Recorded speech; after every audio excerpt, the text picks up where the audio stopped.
Assalamualaikum warahmatullahi wabarakatuh. Saya Arif Budi Winarto, peserta Latsar CPNS Kemenak 2021. Pada video learning journal kali ini, saya akan mereview modul MOC mengenai materi manajemen ASN, pelayanan publik, dan juga whole of government. Dimulai dari yang pertama, yaitu manajemen ASN.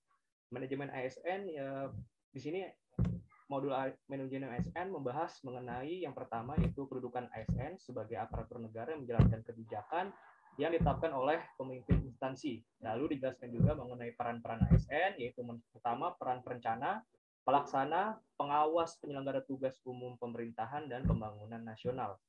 Selain itu, ASN juga mempunyai tugas, yakni pertama melaksanakan kebijakan oleh pejabat pembina kepegawaian, lalu memberikan pelayanan publik profesional dan berkualitas, serta mempererat persatuan dan kesatuan NKRI. Ini sesuai dengan sila ketiga Pancasila. Lalu hak dan kewajiban apa sih yang dimiliki oleh PNS? Nah, dalam modul ini dalam review ini yang saya temukan adalah pertama, PNS itu memperoleh hak yang berupa gaji, tunjangan, fasilitas, cuti, jaminan pensiun, dan hari tua, serta pengembangan kompetensi. Lalu, sebelum kita memperoleh hak, kita juga perlu mengetahui kewajiban apa yang perlu dilaksanakan oleh para ASN, yaitu pertama, setia dan taat kepada NKRI, UUD 1945, dan Pancasila, lalu menjaga persatuan dan kesatuan bangsa, melaksanakan tugas kedinasan dan dengan penuh pengabdian, menunjukkan integritas serta keteladanan. Nah, dalam materi manajemen ASN, kita juga diperkenalkan tentang mekanisme pengelolaan ASN, yaitu dengan konsep sistem merit yang berdasarkan pada keadilan dan kewajaran, objektivitas, dan juga berbasis kinerja.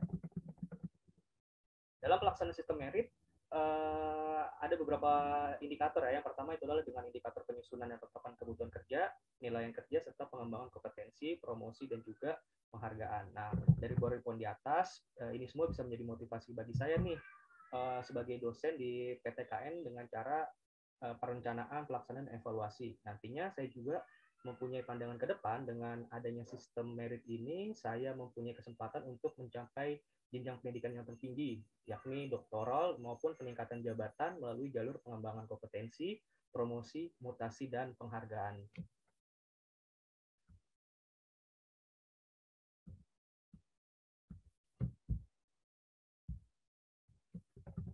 Selanjutnya yang kedua adalah tentang pelayanan publik. Pelayanan publik ini adalah definisi adalah mampu mengaktualisasikan pelayanan publik yang berkualitas sesuai jabatannya kepada masyarakat atau stakeholder yang dilayani. Ini pelayanan publik yang dilakukan oleh ASN, baik itu fungsional maupun struktural. Yang pertama, konsep dasar pelayanan publik ini adalah UU nomor 25 tahun 2019 tentang pelayanan publik sebagai dasar penyelenggaraan pelayanan publik. Yang di dalamnya mengatur hak, kewajiban, larangan, partisipasi, serta kewajiban pokok penyelenggara pelayanan publik, yakni pemerintah. Nah, klasifikasi layanan publik itu ada 4. Yang pertama, administratif. Yang kedua adalah barang, jasa, dan juga regulatif. Nah, sedangkan bagi saya, pelaksanaan pelayanan publik yang saya lakukan di instansi saya adalah jasa, yaitu jasa pendidikan, yaitu saya sebagai dosen yang memberikan materi perkuliahan tentang praktikal maupun teoritis, lalu ditambah lagi dengan nilai-nilai kemanusiaan, humanis yang sesuai dengan UUD 45 dan Pancasila. Nah, sejauh ini saya berusaha dengan poin pelayanan publik tersebut, saya menjadi bahan renungan juga bagi diri saya sendiri. Itu saya akan terus berusaha memperbaiki prinsip kelengkapan sarana dan prasarana secara pribadi yang tentunya masih dalam jangkauan saya sebagai sarana pendukung perkuliahan. Dan itu saya juga harus terus berupaya memperbaiki kualitas layanan jasa pengajaran kepada publik, dalam hal ini mahasiswa maupun mahasiswi, dengan menambah kompetensi saya dengan cara mengikuti webinar, terlibat dalam penulisan jurnal, penelitian ilmiah, maupun pengabdian kepada masyarakat.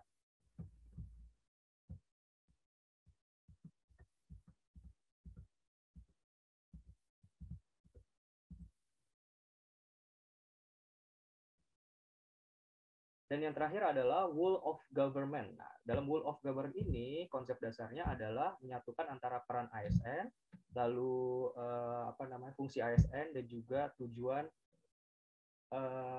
birokrasi. Yang pertama, peran ASN ini sebagai konsep dasar WOG yaitu pelaksana kebijakan publik, pelayan publik, dan juga perekat pemersatu bangsa. Lalu apa sih WOG itu? WOG merupakan pendekatan fungsi dalam ruang lingkup koordinasi yang lebih luas guna mencapai tujuan bersama dalam satu, pembangunan kebijakan, yang kedua sebagai manajemen program, dan yang ketiga sebagai pelayan publik. Lalu kenapa sih kita perlu WOG? Dalam materi ini dijelaskan juga perlunya WOG untuk mendorong publik untuk kinerja good governance, lalu untuk mereduksi ego sentral, lalu untuk memelihara keberagaman, dan yang terakhir adalah untuk perkembangan teknologi dan informasi. Bagaimana cara implementasi WOG?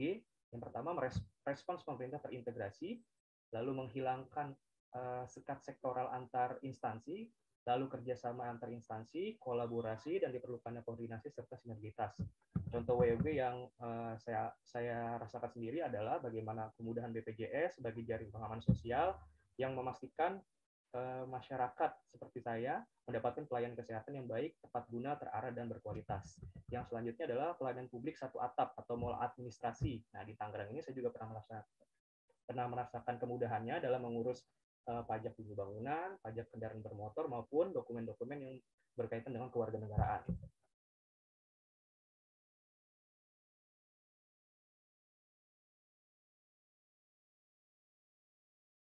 Sekian video review modul MOC materi pelayanan publik, manajemen ASN, dan whole government dari saya. Semoga materi-materi tersebut bisa menjadi bekal bagi kami sebagai ASN untuk menjadi pengabdi dan juga pelayan pada masyarakat berbasiskan kompetensi dan juga integritas. Sekian dari saya. Assalamualaikum warahmatullahi wabarakatuh.